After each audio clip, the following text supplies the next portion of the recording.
নমস্কার বন্ধু, কেমন আছেন সবাই? আজ 11ই মে, রবিবার। আজ আন্তর্জাতিক মাতৃদিবস। আসলে প্রতি বছর মে মাসের দ্বিতীয় রবিবার দিনটিকেই মাতৃদিবস হিসাবে ধরা হয়ে থাকে। মাতৃদিবস হলো এমন একটি সম্মান প্রদর্শনজনক অনুষ্ঠান যা মায়ের সম্মানে, মাতৃত্ব এবং সমাজে মায়ের প্রভাবের জন্য উদযাপন করা হয়। পৃথিবীতে মা হলো এমন একটি সম্পর্ক বা অনুভূতি যা কোনো নিবন্ধে বা পরীক্ষার পাতায় কিছু শব্দের দ্বারা ব্যাখ্যা করা যায় না। 365 দিন 24 ঘন্টা আমাদের জীবনে মায়ের অবদান।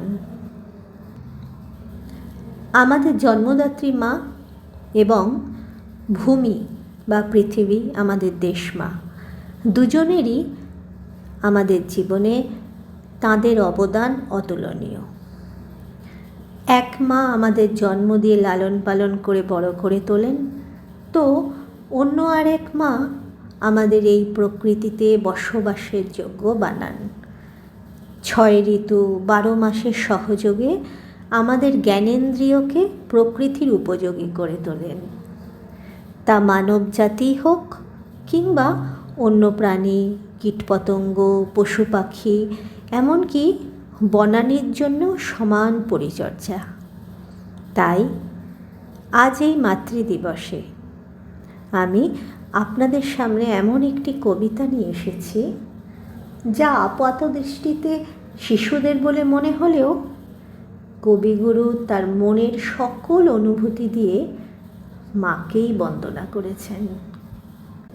মানব বা প্রাণী বা উদ্ভিদ যেই হোক না কেন, তার জড় বা শিকড় তার মায়ের সাথেই বাঁধা। বড় হবার সাথে সাথে আমরা কখনো কখনো তা ভুলে গেলেও দিনান্তে আমাদের মনের রন্ধ্রে রন্ধ্রে মায়ের কোলটিই বেশি ভালো লাগে, বেশি শান্তি লাগে।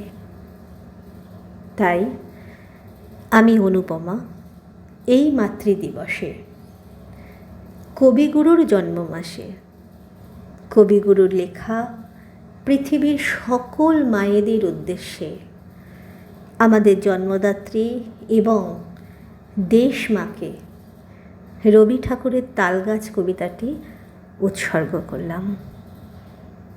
তাহলে শুরু করি, পাশে থাকুন। তালগাছ এক পায়ে দাঁড়িয়ে, সব গাছ ছাড়িয়ে উঁকি মারে আকাশে। মনের স্বাদ কালো মেঘ ফুঁড়ে যায়, একেবারে উড়ে যায়। কোথা পাবে পাখা সে? তাই তো সে ঠিক তার মাথাতে গোল গোল পাতাতে ইচ্ছাটি মেলে তার। মনে মনে ভাবে বুঝি ডানায় এই উড়ে যেতে মানা নেই, বাসাখানে ফেলে তার। সারাদিন ঝরঝর থরথর কাঁপে পাতা পত্তর, ওড়ে যেন ভাবে ও। মনে মনে আকাশেতে বেরিয়ে তারাদের এড়িয়ে যেন কোথা যাবে ও।